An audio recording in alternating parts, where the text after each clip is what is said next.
Hello friends. Staff selection commission மத்திய பணியாளர் தேர்வாணையமில் இந்த MTS and havaldar exam notice announce பண்ணிட்டாங்க. இந்த வருஷம் எதிர்பார்த்த மாதிரி அனௌன்ஸ் பண்ணிட்டாங்க. சேம் அதே டிபார்ட்மெண்ட்டில் தான், central board of indirect taxes and customs CBIC அப்படின்னு சொல்லுவாங்க. அதே மாதிரி central bureau of narcotics CBN department அப்படின்னு சொல்லுவாங்க. இது ரெண்டுமே ரெவென்யூ வருவாய்த்துறை கீழே மினிஸ்ட்ரி ஆஃப் ஃபினான்ஸ், அதாவது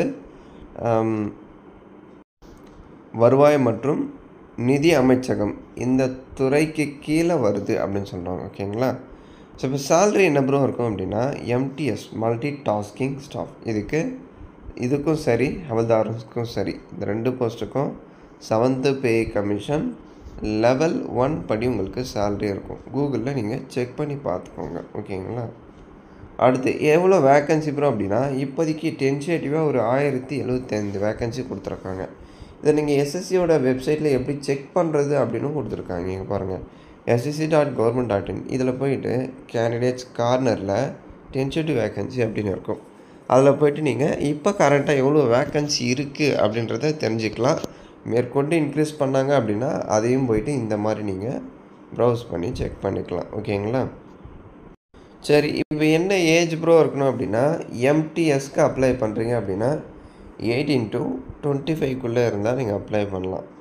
இதுவே நீங்கள் MTS havaldar for havaldar in CBICN CBN department havaldar போஸ்ட்டுக்கு அப்ளை பண்ணுறீங்க.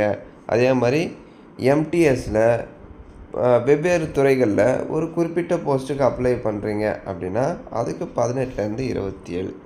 சிம்பிளாக சொல்லணும் அப்படின்னா எம்டிஎஸ்க்கு 18 to 25, ஹேவல்தாருக்கு 18 to 27. ஓகேங்களா?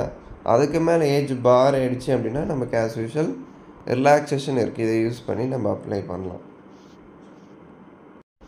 அடுத்து எசென்சியல் குவாலிஃபிகேஷன் மெட்ரிகுலேஷன் 10th படிச்சிருந்தால் போதும், அப்ளை பண்ணலாம். அதுக்கு மேலே 12th டிப்ளமோ மாஸ்டர் டிகிரி என்ன படிச்சிருந்தாலும் எலிஜிபிள் தான். ஸோ மினிமம் 10th பாஸ் பண்ணியிருக்கீங்க அப்படின்னா நீங்கள் அப்ளை பண்ணலாம். ஓகேங்களா? So how to apply ssc.government.in இந்த வெப்சைட்டில் போய்ட்டு ஒன் டைம் ரிஜிஸ்ட்ரேஷன் கம்ப்ளீட் பண்ணிவிட்டு ஆன்லைனில் அப்ளை பண்ணணும். அதுக்கான அப்ளை வீடியோ நான் அப்லோட் பண்ணுறேன். ஓகேங்களா? எப்படி அப்ளை பண்ணணும் அதுக்கான வீடியோ ஸ்டெப் பை ஸ்டெப்பாக எக்ஸ்பிளைன் பண்ணி வீடியோ அப்லோட் பண்ணேன். ஸோ மறக்காமல் பாருங்கள். ஃபோட்டோகிராஃப் வந்து லைட் பேக்ரவுண்டில் தான் இருக்கணும், அதாவது குட் லைட்டிங்கில் ப்ளைன் பேக்ரவுண்டில் இருக்கணும் அப்படின்னு சொல்கிறாங்க. ஸோ நீங்கள் அப்லோட் பண்ணுவீங்க இல்லையா, அதே மாதிரி தான். அப்ளிகேஷன் ஃபீ 100 இருக்கும். ஃபீமேல் SC/ST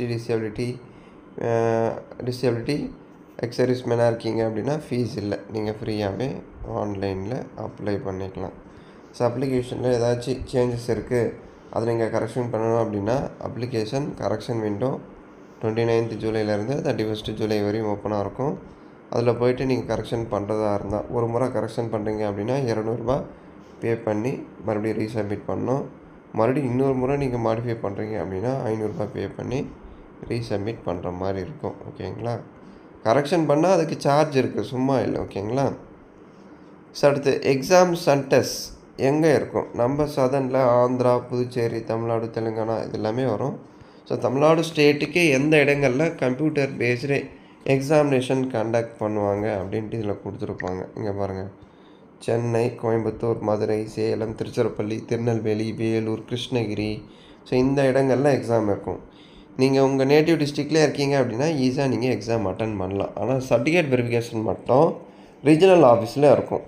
ரீஜனல் ஆஃபீஸ் எங்கே இருக்குது அப்படின்னா சென்னையில் இருக்குது. எஸ்எஸ்சி கமிஷனோட regional office, regional director office southern ரீஜனுக்கு சென்னையில் இருக்குது. சென்னையில் தான் சர்டிஃபிகேட் வெரிஃபிகேஷன் வந்து கண்டக்ட் பண்ணுவாங்க.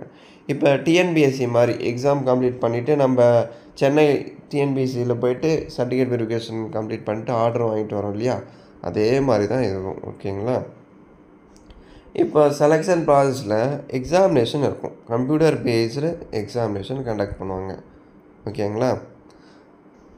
இது வந்து 13 லாங்குவேஜில் இருக்கும். அசாம், பெங்காலி, குஜராத்து, மணிப்பூரி, தமிழ், இங்கிலீஷ், ஒடியா அப்படின்னு சொல்லிட்டு 13 லாங்குவேஜில் எக்ஸாம் இருக்கும். நீங்கள் விருப்பப்பட்டால் தமிழ்லேயே வந்து எக்ஸாம் எழுதலாம்.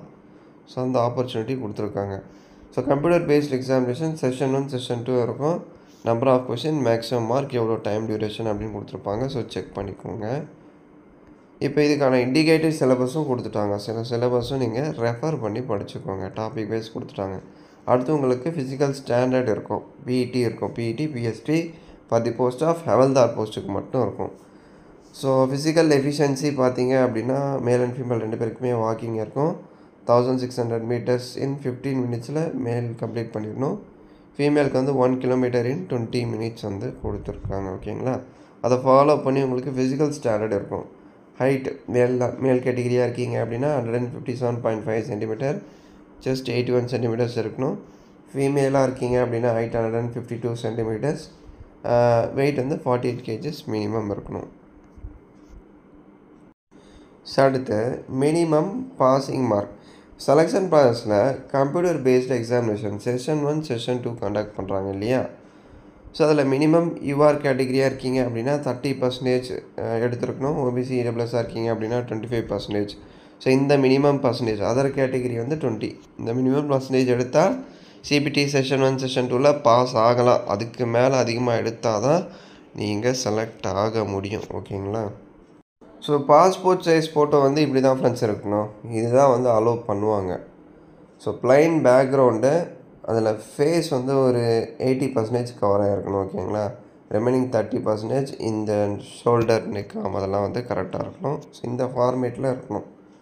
இதுவே கீழே கொடுத்துருக்காங்க இல்லையா, இதெல்லாம் அலோவ்டு இல்லை. இந்த மாதிரி சின்ன ஃபோட்டோ, பேக்ரவுண்ட் இந்த மாதிரி டார்க்காக வர்றது, இந்த மாதிரி ஃபேஸ் மட்டுமே மொத்தமே வர்றது, அந்த மாதிரிலாம் இருக்கக்கூடாது. ஃபேஸ் அஸ் ஷோல்டர் இது ரெண்டுமே இந்த மாதிரி கவராக இருக்கணும். இந்த மாதிரி ஃபார்மேட்டில் தான் நீங்கள் ஃபோட்டோ அப்லோட் பண்ணணும்.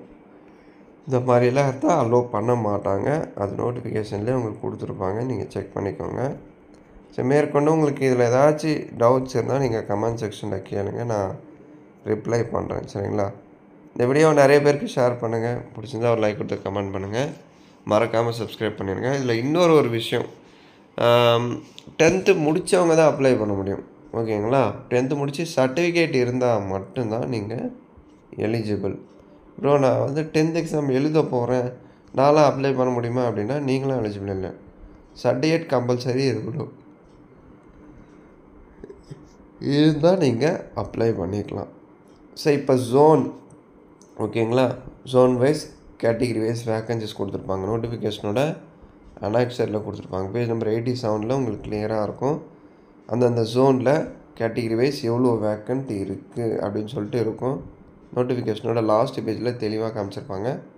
நம்ம சென்னைக்கான வேக்கன்சிஸ் வந்து நீங்கள் செக் பண்ணிக்கோங்க. ஓகேங்களா? ஸோ தேங்க்ஸ் ஃபார் வாட்சிங்.